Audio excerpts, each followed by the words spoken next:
Lo ngapain sih dukung Palestina segala? Percuma, dukungan lo nggak ngaruh apa-apa. Ngapain lo donasi ke negara Palestina? Indonesia masih banyak yang miskin. Lo lihat itu. Lo nggak tahu kan di balik Hamas siapa? Jadi nggak usahlah keluar-keluar free Palestina segala kalau nggak tahu apa-apa. Ingat ya, Palestina merdeka, kiamat terjadi. Lo udah siap kalau kiamat terjadi? Sekarang lo dengerin ini. Walau dukungan gua ke Palestina lo anggap kecil, setidaknya Allah tahu gua berada di posisi yang mana. Kelak di akhirat nanti ketika Allah bertanya, kamu di mana? Ketika saudara muslimmu dibantai, dilecehkan, dibombardir, aku jawab, aku bersama mereka ya Allah dengan doa yang tak hentinya untuk Palestina merdeka. Postingan-postingan media sosial bertuliskan Free Palestine, donasi demi donasi untuk Palestina agar bisa bertahan hidup di tengah konflik. Sekecil apapun tindakanku ini ya Allah, aku berada bersama mereka, mendukung Palestina merdeka. Layaknya kisah burung pipit dan Nabi Ibrahim. Ketika itu Nabi Ibrahim dibakar hidup-hidup oleh Raja Namrud karena membawa ajaran tauhid. Burung pipit sibuk bolak-balik membawa air dari danau untuk memadamkan api.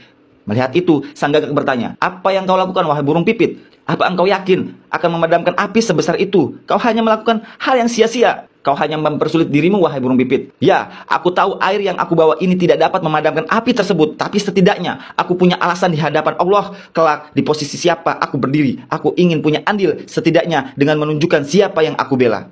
Kita sebagai muslim wajib membela Palestina. Karena muslim itu bagaikan satu badan. Jika ada bagian tubuh yang sakit, maka seluruh tubuh turut merasakan sakitnya. Bantulah Palestina sebisa kita dengan doa, speak up, donasi, atau apa saja. Yang terpenting Palestina merdeka. Agar tidak ada lagi pembantaian di Palestina.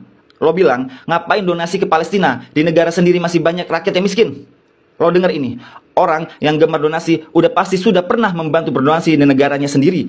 Sekarang gue tanya sama lo, apa lo pernah donasi ratusan juta setiap bulan? Hingga 400 juta setiap bulannya? Ustadz Abdul Somad berdonasi ratusan juta setiap bulannya untuk negaranya sendiri. Lagian, cukup jadi manusia yang punya hati, maka kau akan tahu betapa kejamnya Zionis itu. Jadi, orang yang gemar donasi untuk negara lain sudah pasti dia pernah berdonasi di negaranya sendiri. Bahkan ratusan juta. Lo dengar itu?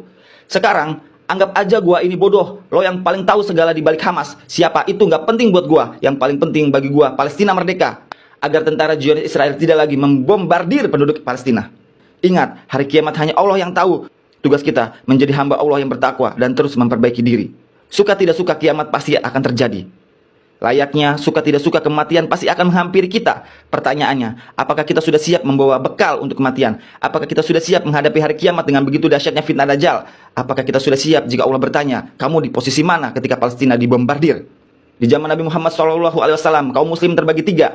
Ada yang ikut berperang bersama Rasulullah. Ada yang ikut membantu dengan hartanya, dengan pembekalan perang dan doanya. Ada juga kaum munafik, gak ikut berperang, gak ikut berdonasi, gak ikut berdoa, malah sibuk memecah belah sesama muslim dan berdusta. Sekarang, dari ketiga itu, lo berada di posisi yang mana? Jawab.